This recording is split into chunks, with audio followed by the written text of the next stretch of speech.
Hey, Scott Russell, I just get the news coming in. It's probably unconfirmed reports in many ways, but it's starting to spread like wildfire that Cuba's currency has collapsed and people turned up at their banks and the banks are not giving them money. And basically, the government's come out and said, well, you've all got a digital ID now, so in a digital currency. And it's, God help them. I mean, your savings that you have in the bank that you think that is going to get you through, gone. Here in Australia and probably pretty much all the Western countries now have bank bail-in laws. The banks can seize your funds and there's nothing you can do, and they will. They don't make those laws for no reason.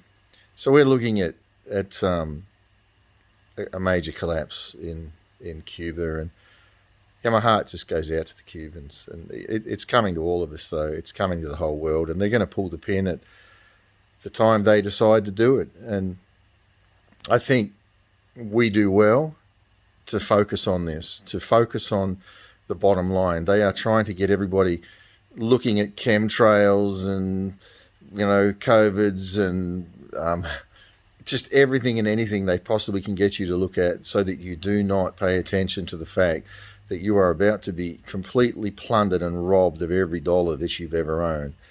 And they've even come out and said that they're going to come after the homes. They're making them so hard to own.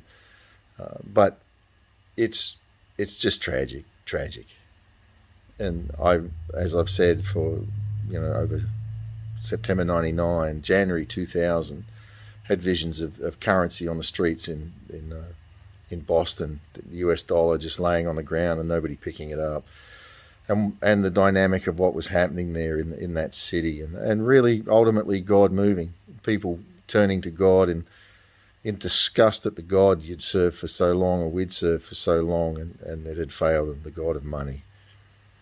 So anyway, just if you're that type of person, just release some life to the folks in Cuba. And I don't know who's next. It's probably be these a lot of these more socialist, communist type countries that will get this to happen first as their dry run before they do it to the West. And it's coming.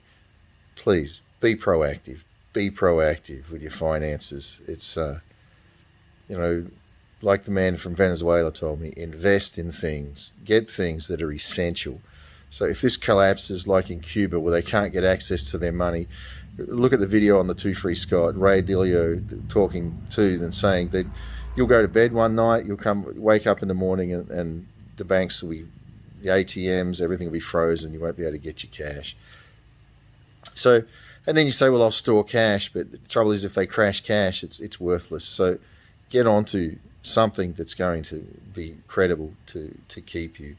Get on to things that are essential, things that you're going to be able to trade with. If you can't afford it, then, it's just be smart, pray, and see what God's got for your life. Anyway, God bless.